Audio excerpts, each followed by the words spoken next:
All right, guys, it's Matt again, and we're here for the final day of the Democratic National Convention. Thank God it's over. Unfortunately, this last day is 4 hours, so I can't be bothered to go through every little thing. So that's just Kamala Harris saying nothing important. I'm just going to go through this really quickly and skip a lot of stuff so we don't have to deal with the riffraff. The beginning is just kind of an overview of all the crap that's happened. And then we get into a section about how Joe Biden and cancer and how his son died.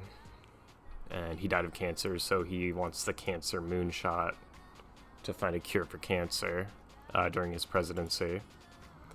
Nothing really, I mean, that's important, but that's kind of the whole first section. Let's see here. The next part, we got Gavin Newsom. He was scheduled to make an appearance, but there's forest fires going on in California, so he had to do it on his phone.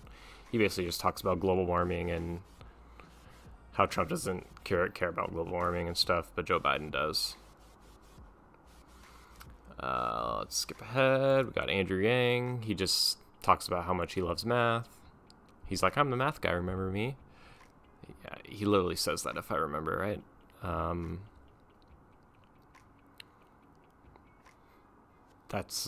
he says he's talking about how he's got to worry about, like all other parents in the country, about if their kids are going to school or not, and the cost of childcare, and how the whole economy is getting screwed.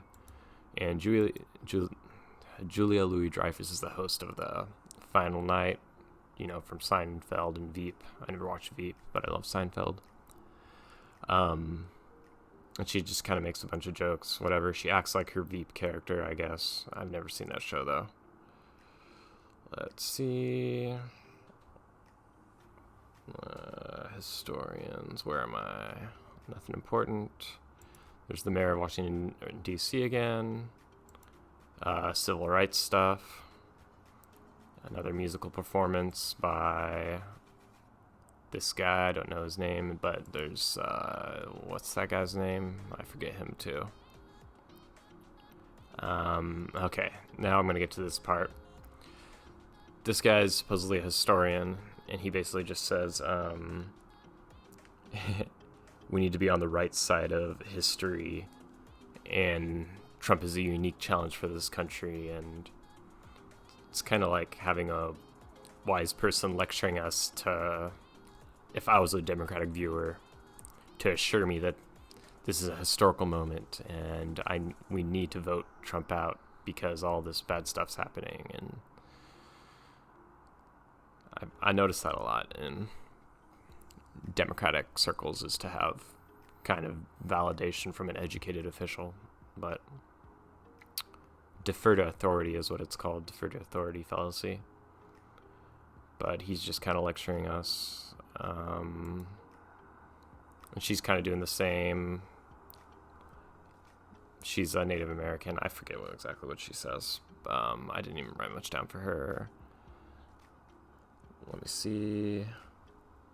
Oh, and then this whole next section. If I remember correctly, she's an immigrant, or not an immigrant, but her parents are. Just a lot of diversity in this whole thing.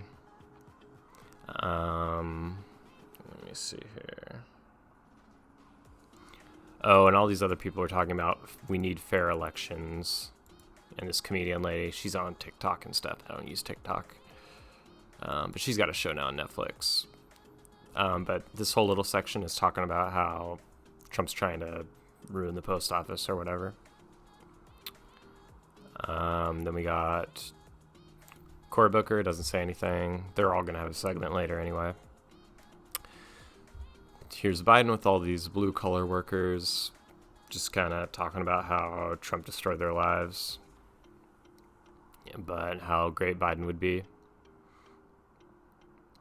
Well, let's get to this guy.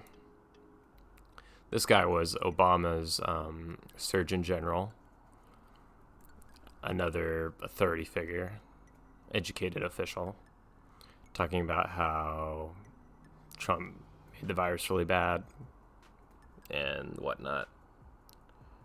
His name's Vivek, which I thought was interesting because that's from the Elder Scrolls. And I actually looked him up afterwards because I don't know much about him. But after I looked him up, I kind of remembered. He said gun violence was a national healthcare concern. So take that for what it is, I guess. She's from Minnesota. She talks about healthcare. Don't really remember anything else. Let's see here. We got a bunch of military stuff. Basically that Joe Biden's son was a veteran, so he knows. I like how they show her leg too. This is, I think her name is Tammy Duckworth. Is she from Chicago? I think that around that area. Illinois, yeah. So she's a veteran, basically talking about how Trump doesn't deserve to be called commander-in-chief, but Biden does, and Trump's controlled by Putin.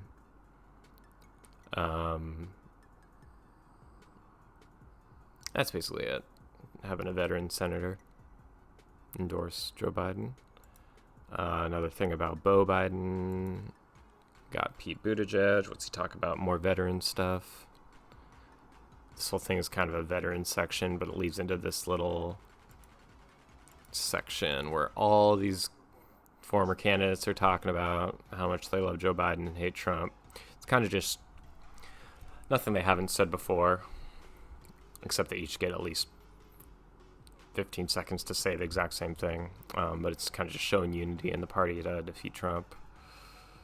Skip ahead here. For some reason, Bloomberg gets his own little section. I think all those people didn't want to be seen next to Bloomberg because he's a Republican and a billionaire. And kind of sketchy. Let's see. This kid had a stutter. Joe Biden helps him because Joe Biden used to have a stutter.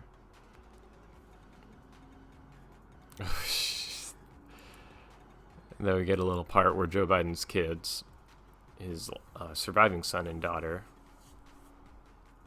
let's talk about how great he is. This guy's the one that has all the scandals around him, does coke, and doesn't pay child support.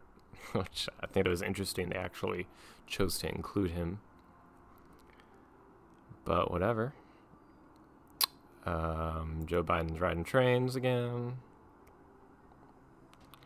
Joe Biden started out, like why he started out, and kind of whatever. Basically just a brief overview of his whole life.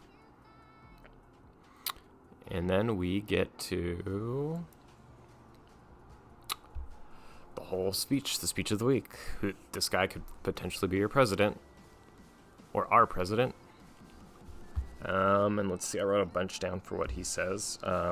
Basically, he says Trump is selfish. He's a president only for himself, while Joe Biden's not just going to be a president for Democrats, but all Americans. And there's rising inequality. And he talks about how there's a bunch of inequality and stuff. I thought it was interesting because he's been in politics for 50 years, so I don't know what he's going to do. And he talks about, I forgot, I didn't write them all down, but he talks about there's 4 emergencies going on right now.